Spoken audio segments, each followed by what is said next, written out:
आप सभी को मेरा नमस्कार।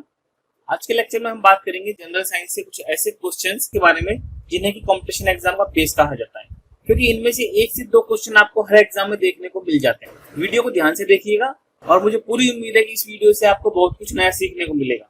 तो आइए शुरू करते हैं। पर शुरू करने से पहले आप सभी का स्वागत है हमारे education channel GK with GS पर। So let's begin. First question है, सूर्य का प्रकाश पृथ्वी पर किस विधि द्वारा पहुंचता है? और इसका राइट आंसर होगा विकिरण या रेडिएशन। अगर हम विकिरण को डिफाइन करें तो विकिरण क्या है? तो हीट या ऊष्मा का गर्म वस्तु से ठंडी वस्तु की ओर बिना माध्यम के और बिना माध्यम को गर्म किए प्रकाश की चाल से आगे बढ़ना विकिरण कहलाता है।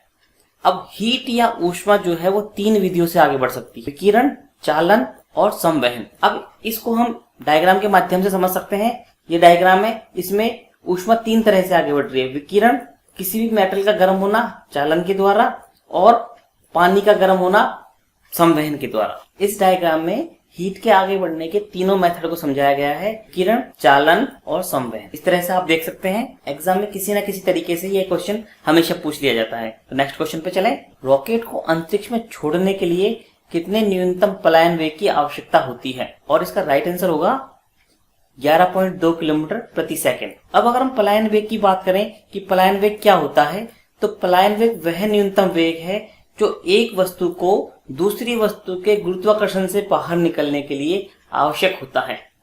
यदि कोई वस्तु पृथ्वी के गुरुत्वाकर्षण से बाहर निकलना चाहती है तो उसे पृथ्वी के गुरुत्वाकर्षण बल से बाहर निकलने के लिए तो उसे मिनिमम 11.2 किलोमीटर प्रति सेकंड के वेग से आगे बढ़ना होगा, तब जाकर वह पृथ्वी के गुरुत्वाकर्षण बल को पार कर पाएगी। इंपॉर्टेंट क्वेश्चन है।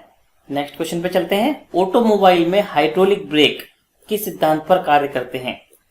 और इसका राइट आंसर होगा पास्कल के सिद्धांत पर। अब अगर पास्कल सिद्धांत की बात करें तो पास्कल सिद्धांत जो है फ्रांस के वैज्ञानिक ब्लैस पास्कल ने दिया था। और अगर इसके एग्जाम्पलों की अगर हम बात करते हैं तो इसके बहुत से एग्जाम्पल हैं, जैसे hydraulic lift, hydraulic brake, hydraulic press या जेसीबी मशीन। ये सभी उपकरण पास्कल सिद्धांत के ऊपर काम करते हैं। तो नेक्स्ट क्वेश्चन पे चलते हैं। इलेक्ट्रॉन सूक्ष्मदर्शी का आविष्कार किसने किया था? और इसका राइट आंसर होगा नाल एंड रस्का ने 1931 में। अगर हम डायग्राम के माध्यम से देखना चाहें तो ये इलेक्ट्रॉन माइक्रोस्कोप होता है और इसका कार्य क्या है कि अत्यंत सूक्ष्म चीजों को बहुत अधिक बड़ा करके, कई गुना बड़ा करके हम इसमें देख सकते हैं। नेक्स्ट क्वेश्चन है, पौधों में जाइलम ऊतक के क्या कार्य होते हैं? और इसका राइट आंसर होगा जल और खनिज लवण का संवहन करना। अब अगर हम जाइलम ऊतक के कार्यों की बात करें तो जाइलम ऊतक जो है पौधे की जड़ों से जल और खनिज लवणों को पौधे के विभिन्न भागों तक पहुंचाता है। इसी तरह से फ्लोएम जो टिश्यू है वो पौधे के सभी भागों तक पत्तियों के द्वारा बनाए हुए भोजन का स्थानांतरण करता है। जाइलम और फ्लोएम, इन दोनों टिश्यूओं को हम संवहन ऊतक कहते हैं या ट्रांसपोर्टेशन टिश्यू कहते हैं, क्योंकि ये दोनों टिश्यू पदार्थों को एक स्थान से दूसरे स्थान पर पहुंचाते हैं। इसी कारण से ये संवहन ऊतक या ट्रांसपोर्टेशन टिश्यू कहलाते हैं। नेक्स्ट क्वेश्चन पे चलें। मानव ने पहली बार किस वर्ष चांद पर कदम रखा था? और इसका राइट आंसर होगा 21 जुलाई 1969 को। अब अगर बात करें तो चंद्रमा पर पहली बार कदम किसने रखा था? तो नील एल्डन आर्मस्ट्रॉन्ग, जो कि एक अमेरिकी थे, चंद्रमा पर कदम रखने वाले पहले व्यक्ति थे। अगर हम इनकी पिक देखना चाहें तो ये नील एल्डन आर्मस्ट्रॉन्ग है जो चंद्रमा पर कदम रखने वाले पहले व्यक्ति थे। और दूसरे व्यक्ति बज एल्ड्रिन थे, ये भी अमेरिका के ही थे और ये चंद्रमा पर कदम रखने वाले दूसरे व्यक्ति थे और ये भी नील आर्मस्ट्रॉन्ग के साथ में ही चंद्रमा पर गए थे। अब बात करें तो ये किस मिशन के तहत गए थे? तो अपोलो 11 के तहत ये यात्री चंद्रमा पर गए थे। काफी इंपॉर्टेंट क्वेश्चन है, हर एग्जाम में पूछे जाते हैं इनमें से क्वेश्चन। नेक्स्ट क्वेश्चन पे चलते हैं। तारों एवं सूर्य की ऊर्जा का स्रोत क्या है? और इसका राइट आंसर होगा नाभिकीय संलयन। अब अगर हम नाभिकीय संलयन की बात करें कि नाभिकीय संलयन क्या होता है, तो नाभिकीय संलयन में दो हल्के नाभिक आपस में संयुक्त होकर या आपस में जुड़कर एक भारी नाभिक का निर्माण करते हैं और इसी प्रक्रिया को नाभिकीय संलयन कहते हैं। और इस प्रक्रिया के दौरान, ये नाभिकीय संलयन प्रक्रिया के दौरान बहुत अधिक मात्रा में ऊर्जा बाहर निकलती है। हाइड्रोजन बम जो होता है वो इसी सिद्धांत पर काम करता है, जबकि परमाणु बम जो होता है वो नाभिकीय विखंडन के सिद्धांत पर काम करता है। अब अगर हम नाभिकीय संलयन को पिक के माध्यम से देखें तो इसमें हाइड्रोजन की दो आइसोटोप्स हैं, ड्यूटेरियम और ट्राइटियम। आप देख सकते हैं ये ड्यूटेरियम है और ये ट्राइटियम है, ये आपस में जुड़कर हीलियम का निर्माण करते हैं और साथ में न्यूट्रॉन्स निकलते हैं और साथ ही निकलती है बहुत अधिक मात्रा में एनर्जी, और इसी को हम कहते हैं नाभिकीय संलयन। सूर्य और तारों पर ऊर्जा का निर्माण इसी माध्यम से होता है। तो आइए नेक्स्ट क्वेश्चन पे चलते हैं। न्यूट्रॉन की खोज किसने की थी? और इसका राइट आंसर होगा जेम्स चैडविक ने 1932 में। अब अगर हम न्यूट्रॉन की बात करें तो न्यूट्रॉन जो है परमाणु के नाभिक में पाया जाता है, और परमाणु के नाभिक में न्यूट्रॉन के अलावा होता है प्रोटॉन, और प्रोटॉन और न्यूट्रॉन ये दोनों मिलकर परमाणु द्रव्यमान का निर्माण करते हैं। किसी भी परमाणु का द्रव्यमान उसके प्रोटॉन और न्यूट्रॉन की संख्या से मिलकर बनता है। अब अगर हम बात करें इलेक्ट्रॉन के बारे में तो इलेक्ट्रॉन की खोज जे थॉमसन ने की थी, और इसी तरह से अगर हम प्रोटॉन की बात करें तो प्रोटॉन की खोज का श्रेय गोल्डस्टीन को दिया जाता है। नेक्स्ट क्वेश्चन पे चलते हैं। फ्यूज तार किस पदार्थ का बना होता है? और इसका राइट आंसर होगा टिन और शीशा, या टिन और लेड। अगर फ्यूज तार की बात करें तो फ्यूज तार में लेड 65% होता है और टिन 35% होता है। अगर हम फ्यूज तार की विशेषता की बात करें तो फ्यूज तार का गलनांक कम होना चाहिए और प्रतिरोध उच्च होना चाहिए। नेक्स्ट क्वेश्चन है, कैमरे में किस प्रकार के लेंस का उपयोग किया जाता है? और इसका राइट आंसर होगा उत्तल लेंस या कॉन्वेक्स लेंस। अब अगर बात करें उत्तल लेंस की तो पिक के माध्यम से हम देख सकते हैं ये उत्तल लेंस है। अब इसकी विशेषताएं क्या होती है? तो उत्तल लेंस जो है बीच में से मोटा होता है और किनारों से ये पतला होता है, और इसकी विशेषता यह है कि ये अपने अंदर से गुजरने वाले प्रकाश को एक बिंदु पर एकत्रित कर देता है। यहाँ पिक के माध्यम से देख सकते हैं कि इसने सारे प्रकाश को अपने एक बिंदु पर केंद्रित कर दिया है। इसे हम अभिसारी लेंस भी कहते हैं, याद रखिएगा, अभिसारी लेंस उत्तल लेंस को ही कहते हैं। अब हमारी आंखों के अंदर जो लेंस पाया जाता है वह भी एक प्रकार का उत्तल लेंस ही होता है। इंपॉर्टेंट क्वेश्चन है, याद रखिएगा। फ्रेंड्स, अब बारी है आपके लिए एक सरप्राइज टेस्ट की, और टेस्ट का क्वेश्चन है आपके सामने, हाइड्रोजन बम किस सिद्धांत पर कार्य करता है? इस क्वेश्चन का आंसर आपको कमेंट बॉक्स में कमेंट करके देना है। आइए नेक्स्ट क्वेश्चन पे चलते हैं। नेक्स्ट क्वेश्चन है, आकाश का नीला रंग किस कारण से दिखाई देता है? और इसका राइट आंसर होगा प्रकीर्णन या स्कैटरिंग ऑफ लाइट के कारण। यदि हम प्रकीर्णन के और एग्जाम्पल देखें तो समुद्र के पानी का नीला रंग और सूर्योदय या सूर्यास्त के समय आकाश में लालिमा का छा जाना स्कैटरिंग ऑफ लाइट या प्रकीर्णन के कारण ही होता है। प्रकाश के प्रकीर्णन को हमने अपने दूसरे वीडियोस में काफी डिटेल से समझाया है, तो प्रकीर्णन के बारे में और अधिक जानने के लिए आप उन वीडियोस को देख सकते हैं। सूर्य ग्रहण कब होता है? और इसका राइट आंसर है सूर्य और पृथ्वी के बीच में जब चंद्रमा आ जाता है तो उस स्थिति को हम सूर्य ग्रहण कहते हैं।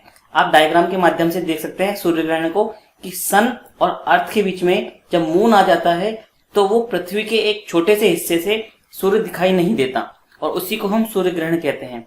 अब अगर सूर्य ग्रहण की बात की जाए तो यह घटना हमेशा अमावस्या के दिन घटती है, यानी सूर्य ग्रहण हमेशा अमावस्या के दिन ही होता है।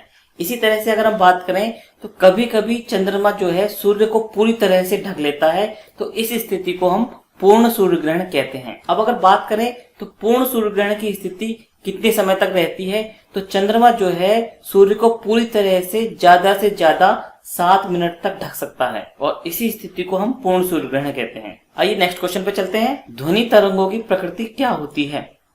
और इसका राइट आंसर है अनुदैर्ध्य तरंगे। अब अगर हम ध्वनि तरंगों की बात करें तो ध्वनि तरंगे जो है यांत्रिक तरंगे होती हैं या मैकेनिकल वेव्स कहलाती होती हैं ये।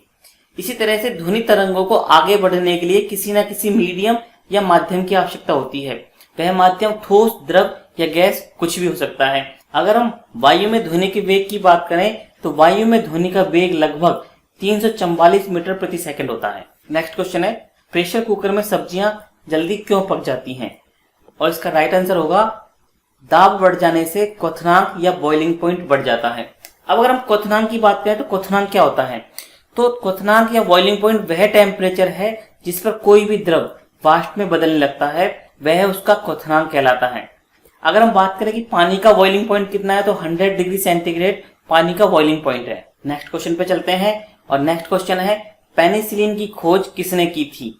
पिक के माध्यम से आपको क्लू मिल गया होगा वैसे तो, और इसका राइट आंसर होगा अलेक्जेंडर फ्लेमिंग ने 1928 में। फ्रेंड्स, ये अलेक्जेंडर फ्लेमिंग की पिक है, इसे आप देख सकते हैं।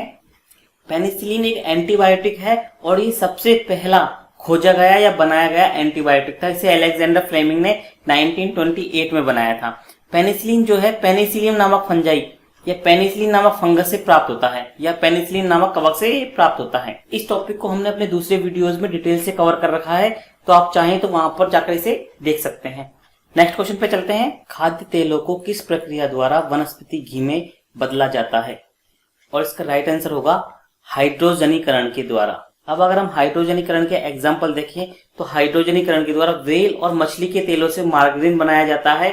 इसी तरह से मूंगफली के तेल से डालडा घी बनाया जाता है। यह भी हाइड्रोजनीकरण का एग्जाम्पल है। हाइड्रोजनीकरण की प्रक्रिया निकिल उत्प्रेरक की उपस्थिति में की जाती है। याद रखिएगा, निकिल उत्प्रेरक की उपस्थिति में यह रिएक्शन होती है। नेक्स्ट क्वेश्चन पे चलते हैं। खाद्य पदार्थों के परिरक्षण हेतु कौन सा पदार्थ प्रयुक्त होता है?